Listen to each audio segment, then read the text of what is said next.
أعوذ بالله من الشيطان الرجيم بسم الله الرحمن الرحيم رب اشرح لي صدري ويسر لي أمري واحلل عقدة من لساني يفقهوا قولي اللهم صل على محمد وعلى آل محمد كما صليت على إبراهيم وعلى آل إبراهيم إنك حميد مجيد اللهم بارك على محمد وعلى آل محمد كما باركت على إبراهيم وعلى آل إبراهيم إنك حميد مجيد اللهم إني أسألك علما نافعا ورزقا طيبا وعملا متقبلا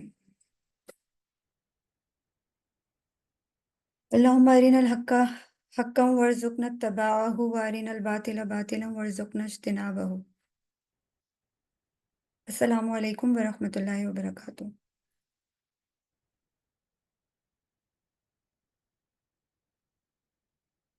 آج ہم سورہ بقرہ کی تین آیات جو ہم کریں گے اس کے بارے میں جو بھی ہم ڈسکشن کریں گے وہ ہم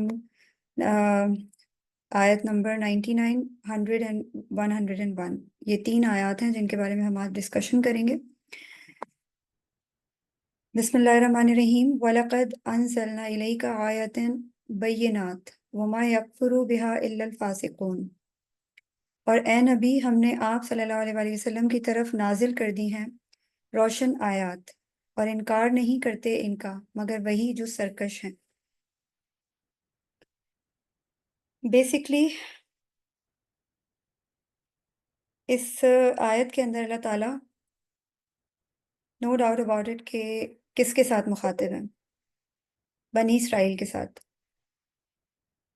ہمارے نبی صلی اللہ علیہ وآلہ وسلم پر یہ آیات نازل ہوئی تھی، اور بیسکلی جس وقت نبی کریم صلی اللہ علیہ وآلہ وسلم کی جو ریولیشن ہو رہی تھی، یہ آیات نازل ہو رہی تھی، اس وقت ہمارے نبی صلی اللہ علیہ وآلہ وسلم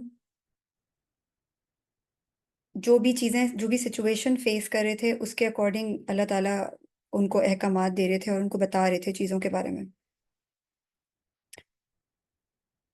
اس آیت میں بیسکلی یہ مولانا مودودی وضاحت کرتے ہوئے فرماتے ہیں کہ یہ آیت اہل کتاب خصوصاً یہود کو خطاب کرتے ہوئے اللہ تعالیٰ فرما رہے ہیں کہ جو نبی کریم صلی اللہ علیہ وآلہ وسلم کی نبوت سے پہلے ہی وہی نبوت اور آسمانی کتابوں کے تصور سے بخوبی واقف تھے، باوجود اس کے کہ وہ قرآن کی سچائی اور نبی اکرم صلی اللہ علیہ وآلہ وسلم کی نبوت کو پہچانتے تھے، انہوں نے محض ہٹ دھرمی ضد اور نافرمانی کی وجہ سے اس کا انکار کر دیا۔ روشن آیات سے مراد وہ دلائل اور نشانات ہیں جو قرآن میں بار بار بیان کیے گئے ہیں اور جو پچھلی آسمانی کتابوں کی تصدیق کرتے ہیں۔ یہود نے ان واضح دلائل کے باوجود انکار کیا، اور انکار کرنے کی بنیادی وجہ ان کی بغاوت سے بھرا ہوا رویہ تھا ان کا، نہ کہ کسی قسم کا علمی یا منطقی شبہ۔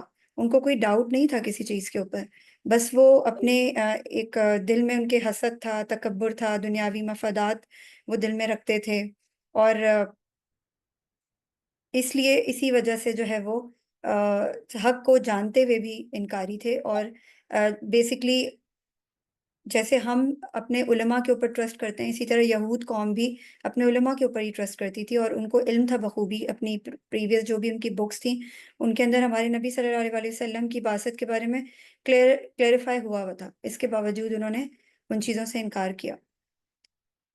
اچھا، وَلَقَدْ أَنزَلْنَا إِلَيْكَ، اللہ تعالیٰ جو ہے نا وہ اللہ تعالیٰ ہمارے نبی صلی اللہ علیہ وسلم سے کہہ رہے ہیں کہ ہم نے نازل کی واضح نشانیاں۔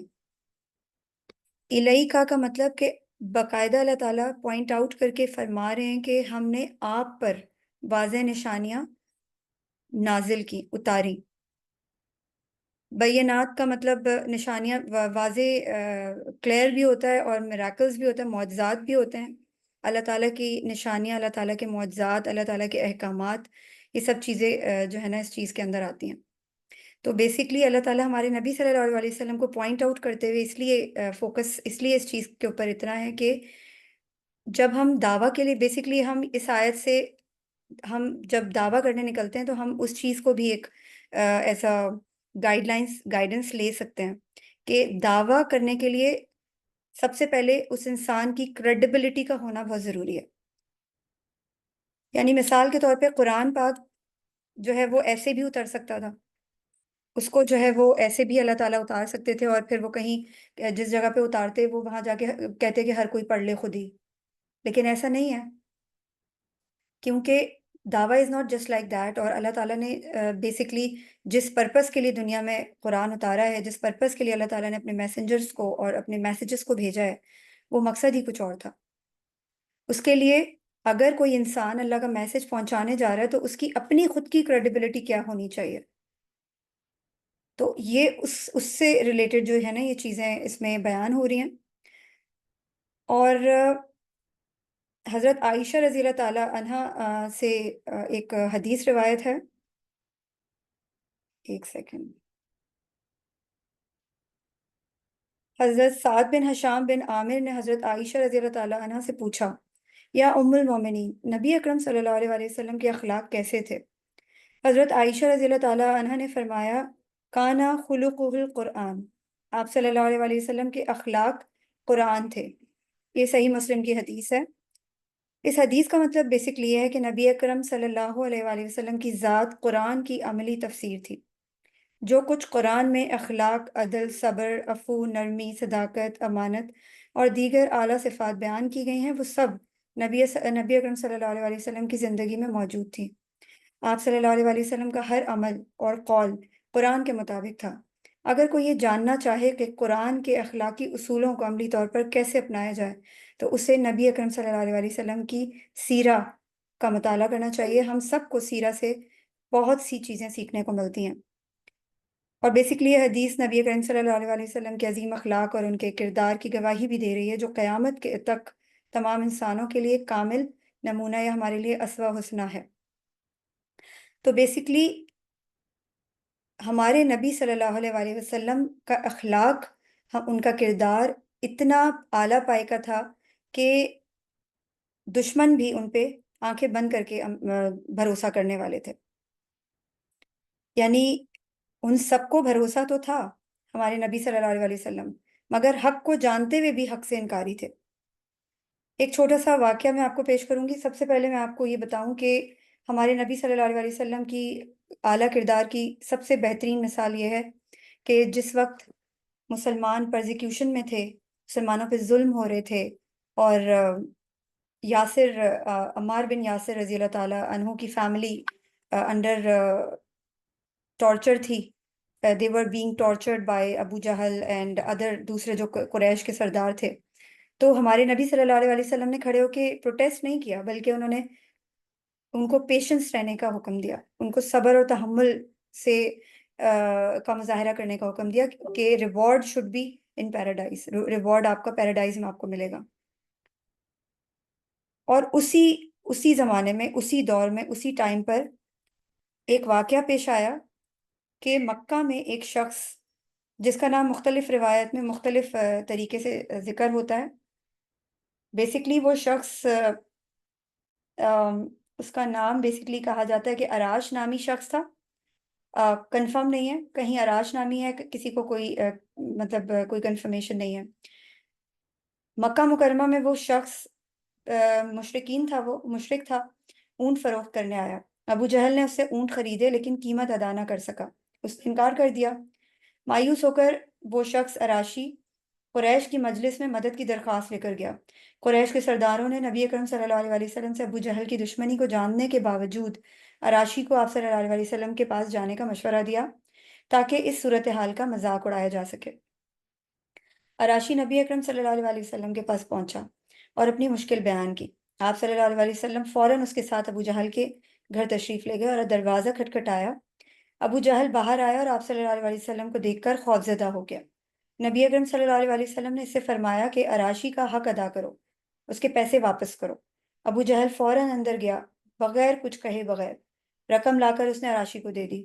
بعد میں قریش کے سرداروں نے ابو جہل سے اس کے رویے کی وجہ پوچھی اور بہت حیران ہوئے کہ تم نے اتنی آسانی سے کیسے ہمارے نبی صلی اللہ علیہ وسلم کی بات مان لی. تو اس نے بتایا کہ جب محمد صلی اللہ علیہ وسلم میرے دروازے پر آئے تو میں نے ان کے پیچھے ایک خوفناک اونٹ کو دیکھا. اگر میں انکار کرتا تو وہ اونٹ مجھے کھا جاتا. تو بتانے کا مقصد یہ ہے کہ ہمارے نبی صلی اللہ علیہ وسلم صبر کا پیکر تھے کہ اس دور میں جب مسلمانوں پر مظالم ڈھائے جا رہے تھے، اس دور میں بھی وہ صادق اور امین ہونے کا فرض ادا کر رہے تھے، اور وہ بیسکلی قرآن کو پریزنٹ کر رہے تھے کہ قرآن صرف مسلمانوں کے لیے نہیں اترا، یا اس کا جو کنٹینٹ ہے، اس کی آیات ہیں، وہ صرف اللہ تعالیٰ نے مسلمانوں کو اس سے فائدہ اٹھانے کے لیے نہیں بھیجا ہے، بلکہ پوری دنیا کے انسانوں کو اس سے مستفید ہونے کے لیے بھیجا ہے۔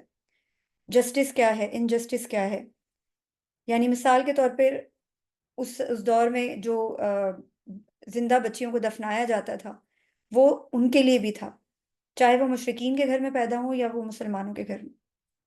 تو یہ سب چیزیں ہیں جو اس آیت سے ہمیں پتہ چل رہی ہیں کہ اللہ تعالیٰ ہمارے نبی صلی اللہ علیہ وسلم کو اللہ تعالیٰ نے پہلے تیار کیا، اور آنکھیں بند کر کے مشرکین ان کو کہتے تھے کہ آپ سچے ہیں، ایون وہ کہتے تھے کہ آپ کا کلام بھی سچا ہے، مگر وہ اپنی عادت سے مجبور تھے۔ ہمارے نبی صلی اللہ علیہ وسلم کی کردار کی کچھ سیرت سے میں نے چیزیں نوٹ کی ہیں، وہ تھوڑی چھوٹی سی ہیں، وہ میں آپ کو جلدی سے بتا دوں، پھر ہم آگے بڑھتے ہیں۔ جب نبی کریم صلی اللہ علیہ وسلم نے نبوت کا اعلان کیا تو کفار مکہ نے آپ کو جھٹلا دیا، لیکن اس کے باوجود وہ آپ کی سچائی اور دیانت کے معترف تھے۔ جب ہجرت کی رات آئی تو آپ صلی اللہ علیہ وسلم نے حضرت علی رضی اللہ تعالیٰ عنہ کو اپنے بستر پر سونے کا حکم دیا اور فرمایا کہ لوگوں کی امانتیں واپس کر دو۔ یہ نبی اکرم صلی اللہ علیہ وسلم کی سیرت کا وہ پہلو ہے جو قرآن کی اس آیت کے عملی ثبوت کے طور پر سامنے آتا ہے۔ اللہ کے رسول حق بات پہنچانے والے اور سب سے زیادہ امانت دار تھے۔ اس کے بعد طائف کا واقعہ آ جاتا ہے کہ نبی اکرم صلی اللہ علیہ وسلم کے عظیم اخلاق اور قرآنی تعلیمات پر عمل پیرا ہونے کی بہترین مثال یہ ہے کہ جب نبی کریم صلی اللہ علیہ وسلم اہل طائف کو اسلام کی دعوت دینے گئے تو انہوں نے نہ صرف آپ کا مذاق اڑایا بلکہ آپ پر پتھر برسائے۔ اس حالت میں جب جبریل علیہ السلام آئے اور کہا کہ اگر آپ حکم دیں تو ان لوگوں کو ختم کر دیا جائے، تو آپ صلی اللہ علیہ وسلم نے فرمایا نہیں، شاید ان کی اگلی نسل ایمان لے آئے۔ یہ اس بات کا ثبوت ہے کہ نبی اکرم صلی اللہ علیہ وسلم کی شخصیت قرآن کی تعلیمات کا عملی نمونہ تھی۔ آپ صلی اللہ علیہ وسلم نے ہمیشہ درگزر اور ہدایت کی دعا کو انتقام پر ترجیح دی۔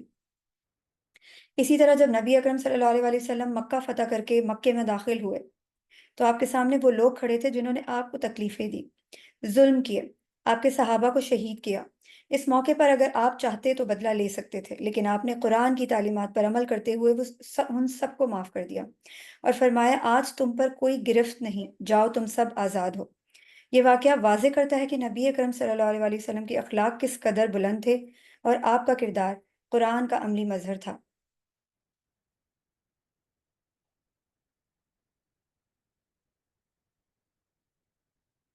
اسی طرح ابھی جو میں آپ لوگوں سے ڈسکس کر رہی تھی کہ کفار مکہ کے رویے کو بھی واضح کیا جاتا ہے اس آیت کے بیک گراؤنڈ میں، جو نبی اکرم صلی اللہ علیہ وسلم کی سچائی کے گواہ ہونے کے باوجود ایمان نہیں لاتے تھے۔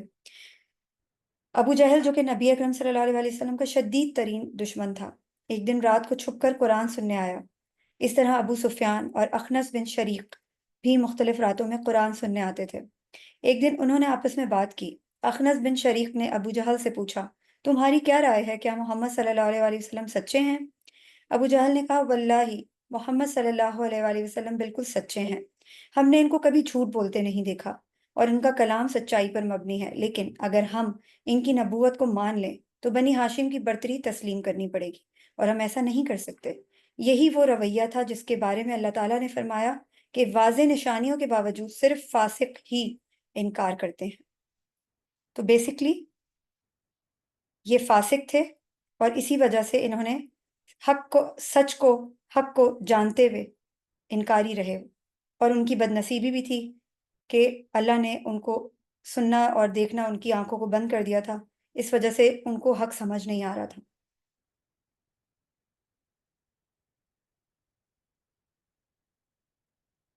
اچھا، فاسقین جو ہیں وہ ان کی ابن جوزی فاسقین کی وضاحت کرتے ہوئے فرماتے ہیں کہ فاسق وہ لوگ ہوتے ہیں جو حق کو جاننے کے باوجود اس کی مخالفت کرتے ہیں، کیونکہ ان کے دلوں میں حسد، تکبر اور دنیاوی مفادات کی محبت موجود ہوتی ہے۔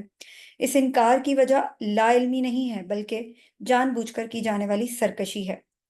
امام طبری فرماتے ہیں فاسقین کی تین قسمیں ہیں: وہ لوگ جو دل سے حق کو جانتے ہیں مگر قبول نہیں کرتے، وہ جو زبان سے قبول کر لیتے ہیں مگر عمل نہیں کرتے، اور وہ جو ظاہری طور پر ایمان لاتے ہیں لیکن دل میں انکار رکھتے ہیں، وہ منافقین کہلاتے ہیں بیسیکلی۔ اسی طرح اللہ تعالیٰ قرآن پاک میں اسی طرح جو ہے وہ ایک اور میں آپ کو اگزامپل دے دیتی ہوں کہ یہودی علماء جو تھے، جیسے میں نے آپ کو ابھی بتایا کہ یہودیوں کو اپنی کتابوں سے آلریڈی معلوم ہوا تھا کہ نبی آخر زمان کی آمد جو ہے وہ آنے والی ہے، اس کی بشارتیں ان کے پاس کلیئر تھیں ان کی بکس میں، مگر انہوں نے کیوں انکار کیا؟ کیونکہ ان کو یہ بغض اور کینہ تھا ان کے دل میں کہ نبی کو بنی اسرائیل سے آنا چاہیے تھا، بنی اسماعیل سے کیوں آئے؟ اور اسی بات کو لے کر انہوں نے بعثت سے انکار کر دیا، نبی کریم صلی اللہ علیہ وسلم کی نبوت سے انکار کیا۔ یہودی علماء جیسے کہ عبداللہ بن سلام جو بعد میں مسلمان ہو گئے تھے، انہوں نے نبی اکرم صلی اللہ علیہ وسلم کو پہچان لیا تھا، مگر اکثر یہودی سردار حسد اور بغض کی وجہ سے انکار پر بضد رہے۔ اچھا، اس کے بعد اللہ تعالیٰ قرآن پاک میں اسی آیت کو ریلیٹ کرتے ہوئے سورہ بقرہ آیت نمبر 87 میں فرماتے ہیں، اور ہم نے موسیٰ کو کتاب دی اور ان کے بعد پے در پہ رسول بھیجے اور عیسیٰ ابن مریم کو واضح نشانیاں عطا کیں اور روح القدس سے ان کی مدد کی۔ تو کیا یہ ایسا نہ تھا کہ جب کبھی کوئی رسول تمہارے پاس وہ چیز لے کر آیا جو تمہارے نفس کو پسند نہ تھی تو تم نے تکبر کیا، بس ایک گروہ کو جھٹلایا اور ایک گروہ کو قتل کر دیا؟ یہ آیت یہودیوں کی پرانی روش کو واضح کرتی ہے کہ وہ ہمیشہ انبیاء کی تعلیمات کے مخالف رہے اور حتیٰ کہ بعض انبیاء کو قتل تک کر ڈالا۔ ایک حدیث صحیح بخاری کی حدیث ہے، حضرت ابو ہریرہ رضی اللہ تعالیٰ عنہ سے روایت ہے کہ نبی اکرم صلی اللہ علیہ وسلم نے فرمایا، تمام انبیاء آپس میں الاتی بھائی ہیں، یعنی ان کی مائیں مختلف ہیں مگر دین ایک ہیں۔ یہ حدیث ثابت کرتی ہے کہ تمام انبیاء ایک ہی پیغام لے کر آئے اور کسی ایک نبی کا انکار در حقیقت پورے سلسلے کا انکار ہے۔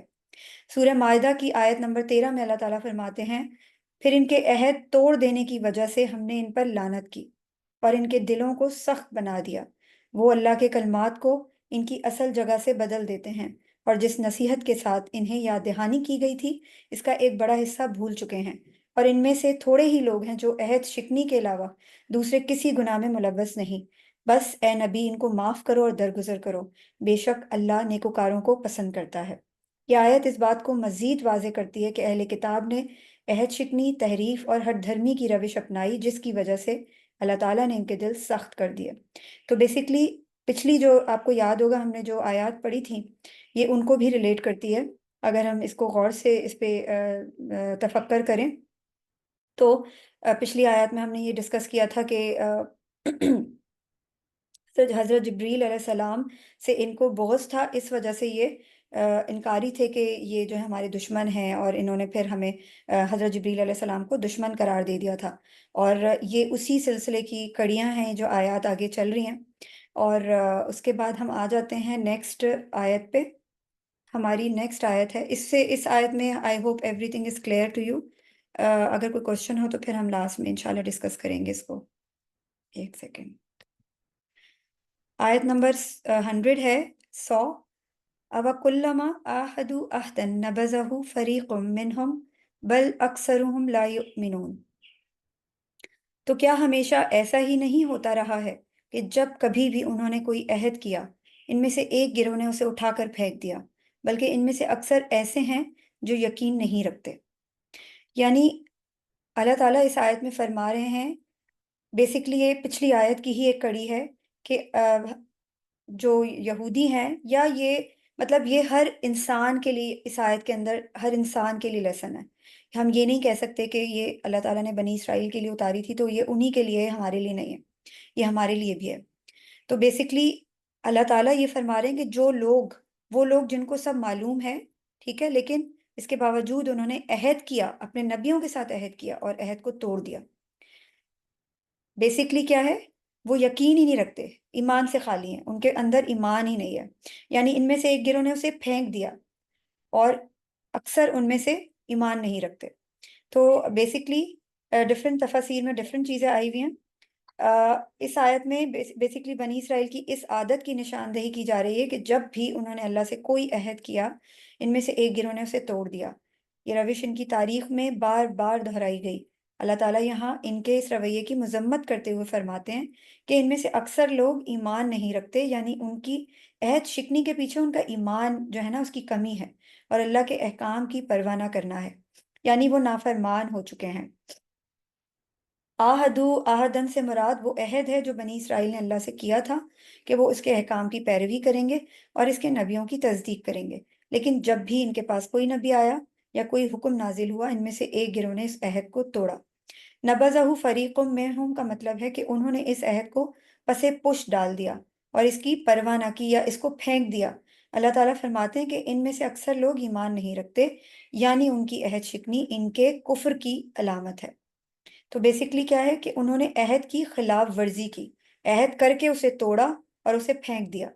تو یوزلی کیا ہوتا ہے کہ ہم کوئی بھی وعدہ کرتے ہیں تو اس کو نبھانا ضروری ہے، چاہے ہم کسی انسان سے وہ کر رہے ہیں یا کسی مطلب اگر ہم نے اللہ سے کوئی وعدہ کیا ہے اور ہم کرتے ہیں، ہم جب نماز پڑھ رہے ہوتے ہیں بیسکلی کیا کرتے ہیں، ہم اللہ سے ہدایت مانگ رہے ہوتے ہیں۔ سورہ فاتحہ کے اندر ہم کتنی بار پورے دن میں ہم سورہ فاتحہ کو دہراتے ہیں تمام پانچوں نمازوں میں، اور اس سورت کے اندر ہم اللہ تعالیٰ سے ہدایت مانگ رہے ہوتے ہیں، ہم اللہ تعالیٰ کو بتا رہے ہوتے ہیں کہ ایاک نعبد و ایاک نستعین، ہم تیری ہی عبادت کرتے ہیں اور تجھی سے مدد مانگتے ہیں۔ ہم اللہ سے بیسکلی عہد کر رہے ہیں کہ ہم تجھ سے ہدایت چاہتے ہیں اور ہم نبھائیں گے اس ہدایت کو۔ ہم کتنی بار توڑتے ہیں پورے دن میں اللہ تعالیٰ کی حدوں کو، کتنی بار پھلانگتے ہیں، کبھی ہم نے آئیڈیا نہیں کیا، کبھی ہم نے سوچا نہیں اس بارے میں۔ تو یہ صرف بنی اسرائیل نہیں بلکہ ہم بھی اس چیز میں شامل ہیں کہ ہم بھی اس چیز کو دیکھیں کہ کیا ہم بھی اپنے الفاظ کے ساتھ جسٹیفائڈ ہیں، ہم جو کہتے ہیں، ہم جو پڑھتے ہیں نماز میں، کیا ہم اس کو ایکشن ہمارے ہیں یا ہمارے ایکشن سے خالی ہیں وہ الفاظ؟ وہ نماز میں ہم صرف پڑھ رہے ہوتے ہیں، ہم اس کو عمل نہیں کر رہے ہوتے بیسکلی۔ اس آیت کا شان نزول یہودیوں کی عہد شکنی سے متعلق ہے۔ حضرت عبداللہ بن عباس رضی اللہ تعالیٰ عنہ فرماتے ہیں کہ جب نبی اکرم صلی اللہ علیہ وسلم نے یہودیوں کو ان کے اس عہد کی یاد دہانی کرائی جو ان سے آپ صلی اللہ علیہ وسلم پر ایمان لانے کے لیے کہا گیا تھا، تو مالک بن سیف نے کہا، اللہ کی قسم ہمارے اوپر کوئی عہد نہیں ہے جو ہمیں آپ پر ایمان لانے کا پابند کرے۔ اس پر یہ آیت نازل ہوئی جس میں اللہ تعالیٰ نے ان کی عہد شکنی اور ایمان کی کمی کی نشاندہی فرمائی۔ اس سے متعلق اللہ تعالیٰ سورہ بقرہ کی ایک اور آیت 27 میں 27 میں فرماتے ہیں کہ جو اللہ کے عہد کو مضبوط کرنے کے بعد توڑ دیتے ہیں اور اس چیز کو کاٹتے ہیں جس کے جوڑنے کا اللہ نے حکم دیا ہے اور زمین میں فساد پھیلاتے ہیں، وہی لوگ نقصان اٹھانے والے ہیں۔ یہ آیت بھی ان لوگوں کی مذمت کرتی ہے جو اللہ کے ساتھ کیے گئے عہد کو توڑتے ہیں اور زمین میں فساد پھیلاتے ہیں۔ ایک اور صورت ہے سورہ آل عمران آیت 187 میں اللہ تعالیٰ فرماتے ہیں کہ جب اللہ نے ان لوگوں سے عہد لیا جنہیں کتاب دی گئی کہ تم اسے لوگوں کے سامنے ضرور بیان کرو گے اور اسے نہیں چھپاؤ گے، تو انہوں نے اس عہد کو پس پش ڈال دیا اور اس کے بدلے تھوڑی قیمت حاصل کی، بس کتنا برا ہے جو وہ خرید رہے ہیں۔ یہ آیت بھی اہل کتاب کی عہد شکنی اور ان کی ذمہ داریوں کو پورا نہ کرنے کی مذمت کرتی ہے۔ حدیث شریف میں آتا ہے نبی اکرم صلی اللہ علیہ وسلم نے فرمایا، جو شخص وعدہ خلافی کرتا ہے اس میں نفاق کی ایک علامت پائی جاتی ہے۔ یہ حدیث عہد شکنی کی مذمت کرتی ہے اور اسے نفاق کی علامت قرار دیتی ہے۔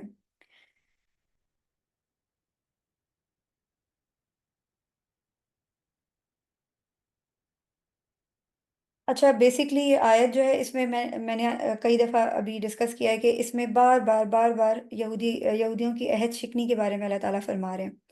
تو اس میں ہم ایک سیکنڈ، جی اس میں اس کی ایک عملی مثال ہم نبی اکرم صلی اللہ علیہ وسلم کا ایک واقعہ ہے جو مدینہ کے یہودی قبائل بنو قریظہ، بنو نذیر اور بنو قنیقہ کے بنو قینوقا کے درمیان ہونے والے معاہدوں میں نظر آتا ہے۔ ہم اس کو ڈسکس کر لیتے ہیں۔ یہ بیسکلی 5 ہجری میں غزوہ خندق کے دوران پیش آیا تھا، جب نبی اکرم صلی اللہ علیہ وسلم مدینہ تشریف لائے تو وہاں کے یہودی قبائل کے ساتھ میثاق مدینہ کے تحت ایک معاہدہ کیا گیا جس میں یہ طے پایا گیا کہ مسلمان اور یہودی ایک دوسرے کے خلاف جنگ نہیں کریں گے۔ مدینے پر اگر کوئی بیرونی حملہ ہوگا تو سب مل کر اس کا دفاع کریں گے، کسی دشمن کے ساتھ مل کر سازش نہیں کی جائے گی۔ لیکن بنو قریظہ نے اس معاہدے کو توڑ دیا اور غزوہ خندق کے دوران قریش اور مشرکین مکہ کے ساتھ مل کر مسلمانوں پر حملہ کرنے کی سازش کی۔ یہودیوں کی خفیہ سازش غزوہ خندق کے دوران جب مشرکین مکہ نے مدینے پر حملہ کیا تو مسلمانوں نے مدینے کے گرد خندق کھود کر دفاع کیا۔ اس موقع پر یہودی قبیلہ بنو قریظہ جو بظاہر مسلمانوں کے ساتھ تھا، خفیہ طور پر قریش کے ساتھ مل گیا۔ یہودیوں کا سردار کعب بن اسد نے مشرکین مکہ کے ساتھ خفیہ معاہدہ کیا کہ وہ مسلمانوں پر پیچھے سے حملہ کریں گے۔ اس وقت مدینہ کے اندر عورتیں اور بچے محفوظ مقامات پر موجود تھے، اور یہودیوں کی غداری کی وجہ سے مسلمانوں کو شدید خطرہ لاحق ہو گیا تھا۔ جب یہ خبر نبی اکرم صلی اللہ علیہ وسلم کو پہنچی تو آپ نے حضرت سعد بن معاذ رضی اللہ تعالیٰ عنہ کو یہودیوں سے بات کرنے کے لیے بھیجا، لیکن انہوں نے صاف انکار کر دیا کہ وہ کسی معاہدے کے پابند نہیں ہیں۔ جب غزوہ خندق ختم ہوئی اور مشرکین پسپا ہوئے تو نبی اکرم صلی اللہ علیہ وسلم نے بنو قریظہ کے غداری کے خلاف اقدام کیا۔ نبی اکرم صلی اللہ علیہ وسلم نے بنو قریظہ کے قلعے کا محاصرہ کیا اور وہ چند دن بعد ہتھیار ڈالنے پر مجبور ہو گئے۔ حضرت سعد بن معاذ جو انصاری سردار تھے، ان کو بنی قریظہ کے بارے میں فیصلہ کرنے کا اختیار دے دیا گیا، اور انہوں نے یہودیوں کو اپنے ہی قانون یعنی تورات کے مطابق اس کے تحت انہوں نے فیصلہ کیا کہ جو جنگ میں شریک ہوئے انہیں قتل کیا جائے، عورتوں اور بچوں کو قید کیا جائے، مال اور جائیداد مسلمانوں میں تقسیم کر دی جائے۔ یہ فیصلہ یہودیوں کی اپنی مذہبی شریعت کے مطابق تھا اور وہ اس کے خلاف کوئی اعتراض نہیں کر سکتے تھے۔ تو ہمیں اس چیز سے کیا لیسن ملتا ہے کہ یہودیوں کی بے تحاشا اگزامپلز بھری پڑی ہیں جہاں انہوں نے عہد شکنی کی، خالصتاً دنیاوی لالچ کے لیے، حسد کے لیے، یا اپنے دل میں بغض اور انات کی وجہ سے یہ ساری چیزیں ہوئیں۔ اس کے علاوہ بنی اسرائیل نے مختلف انبیاء کے ساتھ جو عہد شکنیاں کی، اس کو ہم ایک تھوڑا سا اوور لک کر لیتے ہیں۔ حضرت موسیٰ علیہ السلام کے ساتھ جو انہوں نے عہد شکنی کی کہ حضرت موسیٰ علیہ السلام کوہ طور پر گئے تاکہ اللہ تعالیٰ کا حکم حاصل کریں، تو بنی اسرائیل نے پیچھے سے سامری کے بہکاوے میں آ کر ایک بچڑے کی عبادت شروع کر دی۔ حضرت موسیٰ علیہ السلام نے انہیں اللہ کی وحدانیت پر قائم رہنے کا حکم دیا تھا، لیکن وہ اپنے وعدے سے پھر گئے۔ اللہ تعالیٰ نے انہیں سخت عذاب اور آزمائشوں میں مبتلا کر دیا۔ حضرت ہارون علیہ السلام کی نافرمانی کی انہوں نے۔ اس کے بعد حضرت موسیٰ علیہ السلام کے جانے کے بعد حضرت ہارون علیہ السلام نے انہیں شرک سے روکا، لیکن وہ باز نہیں آئے۔ قرآن میں آیا ہے کہ جب حضرت ہارون علیہ السلام نے انہیں سمجھایا تو انہوں نے ان کی بات کو مسترد کر دیا۔ یہ سورہ طٰہٰ کی 91 آیا ہے۔ اس کے بعد سورہ مائدہ کی آیا نمبر 13 میں آتا ہے کہ بنی اسرائیل نے حضرت داؤد علیہ السلام کے زمانے میں بھی اللہ سے کیے گئے وعدے توڑ دیے۔ اللہ نے انہیں حکم دیا کہ ہفتے کے دن مچھلی کا شکار نہ کریں، لیکن انہوں نے چالاکی سے اللہ کے حکم کو توڑنے کی کوشش کی اور مختلف ہیلے بہانوں سے شکار جاری رکھا۔ اس عہد شکنی کے نتیجے میں اللہ نے انہیں بندر اور خنزیر بنا دیا۔ اس کے بعد آ جاتے ہیں حضرت سلیمان علیہ السلام کے واقعے کے اوپر کہ انہوں نے حضرت سلیمان علیہ السلام کے دور میں اللہ تعالیٰ کے ساتھ کیے گئے عہد کو توڑتے ہوئے جادو سیکھنا شروع کر دیا۔ قرآن میں ذکر ہے کہ وہ ہاروت اور ماروت کے جادو کی طرف مائل ہو گئے، حالانکہ ہاروت اور ماروت کو اللہ تعالیٰ نے ان کے امتحان لینے کے لیے بھیجا تھا، اور وہ مستقل ان کو کہتے رہے کہ یہ اللہ تعالیٰ کی طرف سے آزمائش ہے، مت سیکھو یہ جادو، مگر وہ ڈٹے رہے کہ نہیں، ہم نے جادو سیکھنا ہے، اور اللہ کی تعلیمات کو پس پش ڈال دیا۔ حضرت زکریا علیہ السلام اور حضرت یحییٰ علیہ السلام کو قتل کر دیا۔ یہ بھی ہم سب کو معلوم ہے کہ بنی اسرائیل کی سب سے بڑی خیانت اللہ کے انبیاء کو قتل کرنا تھی، اور انہوں نے حضرت زکریا علیہ السلام کو قتل کر دیا اور حضرت یحییٰ علیہ السلام کو بھی ناحق قتل کیا، کیونکہ وہ ظالم حکمرانوں کے خلاف آواز بلند کرتے تھے۔ حضرت عیسیٰ علیہ السلام کے ساتھ بھی انہوں نے دھوکہ کیا۔ جیسے بنی اسرائیل کو حضرت عیسیٰ علیہ السلام کی آمد کی خوشخبری دی گئی تھی، لیکن جب وہ تشریف لائے تو انہوں نے ان پر ایمان لانے سے انکار کر دیا۔ انہوں نے رومیوں کے ساتھ مل کر حضرت عیسیٰ علیہ السلام کو سولی دینے کی سازش کی، لیکن اللہ تعالیٰ نے انہیں بچا لیا اور آسمانوں پر اٹھا لیا۔ حضرت محمد صلی اللہ علیہ وسلم کے ساتھ انہوں نے خیانت کی، یہی والا جو ابھی میں نے واقعہ پیش کیا بنو قریظہ اور بنو نذیر، بنو قینقاع کا۔ تو یہ ان لوگوں کی بھری پڑی ہیں مثالیں جن سے ہمیں پتہ چلتا ہے کہ یہ کتنے زیادہ عہد شکن تھے اپنے وعدوں میں۔ اس کے بعد ہم نیکسٹ آیا پہ آ جاتے ہیں۔ وَلَمَّا جَاءَهُمْ رَسُولٌ مِّنْ عِندِ اللَّهِ مُصَدِّقًا لِمَا مَعَهُمْ نَبَذَ فَرِيقٌ مِّنَ الَّذِينَ أُوتُوا الْكِتَابَ كِتَابَ اللَّهِ وَرَاءَ ظُهُورِهِمْ كَأَنَّهُمْ لَا يَعْلَمُونَ، یعنی اور جب آیا ان کے پاس اللہ کی طرف سے ایک رسول یعنی محمد صلی اللہ علیہ وسلم تصدیق کرنے والا اس کتاب کی جو ان کے پاس موجود ہے، تو اہل کتاب میں سے ایک جماعت نے اللہ کی کتاب کو پیٹھوں کے پیچھے پھینک دیا، گویا کہ وہ جانتے ہی نہیں۔ تو بیسیکلی کیا کیا انہوں نے کہ یہ پوری تینوں آیات جو ہیں ایک دوسرے کی چین ہے، اور بیسکلی اس کی تفسیر میں مولانا مودودی بیان کرتے ہیں کہ جب اللہ تعالیٰ کی طرف سے رسول صلی اللہ علیہ وآلہ وسلم ان اہل کتاب کے پاس آئے جو ان کی اپنی کتابوں میں مذکور پیشن گوئیوں کی تصدیق کرتے تھے، تو ان میں سے ایک گروہ نے اللہ کی کتاب تورات کو پس پش ڈال دیا، گویا کہ وہ اس سے ناواقف ہیں۔ یہاں نبذا کا مطلب یہ ہے کہ انہوں نے جان بوجھ کر اللہ کی کتاب کو ترک کر دیا۔ اس رویے کی وجہ سے ان کی ضد، اناد اور حسد تھا، کیونکہ وہ نہیں چاہتے تھے کہ نبوت بنی اسرائیل سے نکل کر بنی اسماعیل تک جائے۔ یہ ہم آلریڈی پچھلی آیات میں بھی آپ کو جیسے کہ معلوم ہے کہ ڈسکس کر چکے ہیں، اور ان آیات کا شان نزول بھی یہی ہے کہ جب نبی اکرم صلی اللہ علیہ وسلم مدینہ تشریف لائے تو یہودی علماء اپنی کتابوں میں نبی آخر الزماں کی بشارتوں سے واقف تھے، لیکن جب آپ صلی اللہ علیہ وسلم کی بعثت ہوئی تو انہوں نے حسد اور انات کی وجہ سے آپ کی نبوت کا انکار کر دیا۔ انہوں نے تورات کی ان آیت کو بھی پس پش ڈال دیا جس میں آپ کی آمد کی پیشن گوئی کی گئی تھی۔ اس رویے کی وجہ سے اللہ تعالیٰ نے ان کی مذمت فرمائی اور ان کے اس عمل کو نبذہ یعنی ترک کرنا قرار دے دیا۔ سورہ بقرہ کی آیت نمبر 89 میں اللہ تعالیٰ فرماتے ہیں کہ اور جب ان کے پاس اللہ کی طرف سے وہ کتاب آئی جو اس کتاب کی تصدیق کرتی ہے جو ان کے پاس ہے، حالانکہ اس سے پہلے وہ اس نبی کے وسیلے سے کافروں پر فتح کی دعا مانگا کرتے تھے، پھر جب ان کے پاس وہ نبی آ گیا جسے وہ پہچانتے تھے تو انہوں نے اس کا انکار کر دیا۔ بس اللہ کی لعنت ہے کافروں پر۔ یہ آیت بھی اسی رویے کی نشاندہی کرتی ہے کہ یہودی علماء نبی اکرم صلی اللہ علیہ وسلم کی آمد کے منتظر تھے، لیکن جب آپ تشریف لے آئے تو انہوں نے انکار کر دیا کیونکہ وہ آپ میں سے نہیں تھے، وہ بنو اسماعیل میں سے تھے۔ ٹھیک ہے، تو یہ سورہ جمعہ کی آیت ہے۔ جن لوگوں کو تورات کا حامل بنایا گیا تھا پھر انہوں نے اس پر عمل نہ کیا، ان کی مثال اس گدھے کی سی ہے جو کتابیں لادے ہوئے ہو۔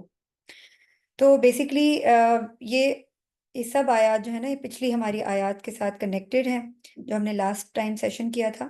عبداللہ بن سلام کا بھی میں پیچھے تذکرہ کر چکی ہوں کہ جب وہ اسلام لے آئے تھے تو انہوں نے یہی کہا کہ یہی وہ نبی ہیں جن کا ذکر ہماری کتابوں میں دیا گیا ہے، تو تم کیوں ان کو قبول نہیں کرتے؟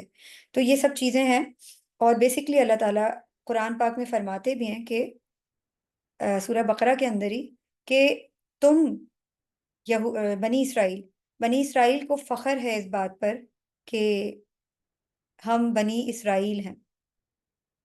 اس بات پہ فخر کیوں نہیں ہے کہ ہم بنی ابراہیم ہیں، یعنی ابراہیم کی اولاد میں سے بنی اسرائیل بھی ہیں اور بنی اسماعیل بھی ہیں۔ اب نبی بنی اسرائیل سے آئے یا بنی اسماعیل سے آئے، بات کوئی مطلب وہی بات ہے۔ تو ہم جو ہے نا ہمیں یہ چیز سیکھنے کی ضرورت ہے، لیکن اس میں سے ہمیں کیا لیسن ملتا ہے؟ ہم نے یہ ڈسکس کیا کہ بنی اسرائیل کے اوپر یہ آیات نازل ہوئی تھی، مگر اس میں سے ہمارے لیے کیا نشانیاں ہیں کہ ہم وہ قوم بن چکے ہیں جو عہد چکنی کرتی ہے، ہم وہ قوم بن چکے ہیں جو قرآن اٹھا کر دیکھنا تو دور کی بات ہے، اس کو بس پوجا کرتے ہیں اس کی۔ ایمان مطلب ہمارے دلوں میں ہم جیسے لوگوں کے لیے ہی یہ بات کہی گئی پچھلی آیت میں کہ ہمارے دلوں میں ایمان نہیں ہے۔ جو ایمان نہیں رکھتے وہی جھٹلاتے ہیں آیتوں کو، وہی ان کے اوپر ایمان نہیں لاتے۔ تو ہمارا یہ حال بن چکا ہے کہ ہم قرآن یعنی اللہ کی کتاب کے ساتھ جو سلوک کرتے ہیں، قرآن کی فریاد اگر ہم سنیں تو ہمیں معلوم ہو کہ قرآن کیا فریاد کر رہا ہے۔ آج مسلمانوں کی اکثریت، ہم سب آپ دیکھ لیں کہ کیا ہو رہا ہے ہمارے ساتھ، ہم قرآن سے دور ہیں۔ ہماری آئندہ نسلوں کا کیا حال ہو رہا ہے، کیا حال ہونے والا ہے؟ ہم میں سے کتنے بچوں کو معلوم ہے، ہمارے گھروں کے کتنے لوگوں کو معلوم ہے کہ رسول صلی اللہ علیہ وآلہ وسلم کون تھے؟ یہ تو پتہ ہے کہ ایک نبی تھے، محمد صلی اللہ علیہ وآلہ وسلم تھے، مگر وہ کون تھے، کب آئے تھے، کیا کرتے تھے، کتاب کے اندر کیا لے کر آئے تھے، ہمیں نہیں معلوم۔ انفارچونیٹلی ہم یہ کہتے ہیں کہ قرآن ہم آج پڑھ لیں گے، کل پڑھ لیں گے، پرسوں پڑھ لیں گے، ہم ڈیلے کرتے جاتے ہیں دنیاوی تعلیم کے لیے، دنیاوی کاموں کے لیے، مگر ہم اپنی دنیا کو کمپرومائز کرنے کو تیار نہیں ہیں اللہ کے لیے، اللہ کی بھیجی ہوئی کتاب کو سیکھنے کے لیے، کیونکہ وہی تو ہمیں سکھائے گی کہ ہمیں چلنا کیسے، ہمیں رکنا کیسے، ہمیں اپنی کلینلینس کیسے رکھنی ہے، ہمیں کھانا کیسے، ہمیں پینا کیسے، ہمیں لوگوں کے ساتھ کیسے ڈیل کرنا ہے، ہمارے لیے مطلب ہم پیدائش سے لے کے مرنے تک ہمیں زندگی میں دنیا میں آ کر جو جو چیزیں کرنی ہے اللہ تعالیٰ نے ہمیں سب کچھ قرآن کے اندر بتا دیا ہے، مگر ہم ایسے گونگے بہرے لوگ ہیں جو اس میں سے ہدایت تو دور کی بات ہے دیکھنا ہی پسند نہیں کرتے۔ نمازیں پڑھتے ہیں، نمازوں میں ہدایت بھی مانگ رہے ہوتے ہیں، مگر ہم نے کبھی نہیں سوچا نا، ہم نے کبھی بھی نہیں سوچا کہ ہم اللہ تعالیٰ کی عبادت کر رہے ہیں۔ کیا ہے عبادت؟ نماز پڑھنے کو عبادت کہتے ہیں؟ نہیں، مائنڈ فل ہو کر نماز پڑھنے کو عبادت کہتے ہیں۔ اگر میں نماز پڑھی ہوں، مجھے نہیں معلوم نماز کا مطلب کیا ہے، تو میری نماز کا کوئی فائدہ نہیں ہے۔ آپ دیکھیں نا کہ شیطان کی ایک نافرمانی کی وجہ سے اسے جنت سے نکال دیا گیا، اور ہم اللہ کی اتنی، مطلب اللہ ہم سے اتنا لاڈ رکھتے ہیں، اللہ تعالیٰ کو ہم سے اتنا پیار ہے کہ ہم پورا دن اس کی حدوں کو پھلانگتے ہیں۔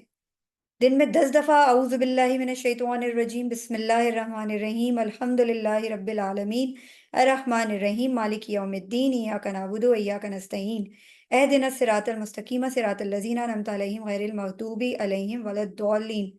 کتنی بار کہتے ہیں؟ کوئی مجھ سے پوچھتا ہے کیسی ہیں آپ، میں کہتی ہوں الحمد للہ۔ میرا دل کیا کہتا ہے؟ اندر سے میں پریشان ہوں، مجھے فکریں کھائی جا رہی ہیں، میں میری اصل اوقات پتہ ہے کیا ہے؟ جس کو میں سوچ رہی ہوں، جس کے بارے میں مجھے فکر کھائی جا رہی ہے، میری وہی اصل اوقات ہے۔ میرا الہ وہ ہے، میرا معبود وہ ہے، میں اسی کی بندگی کرتی ہوں۔ ہم پورے دن اللہ کی حدوں کو پھلانگتے ہیں، لیکن وہ ہماری ایک توبہ کا منتظر رہتا ہے۔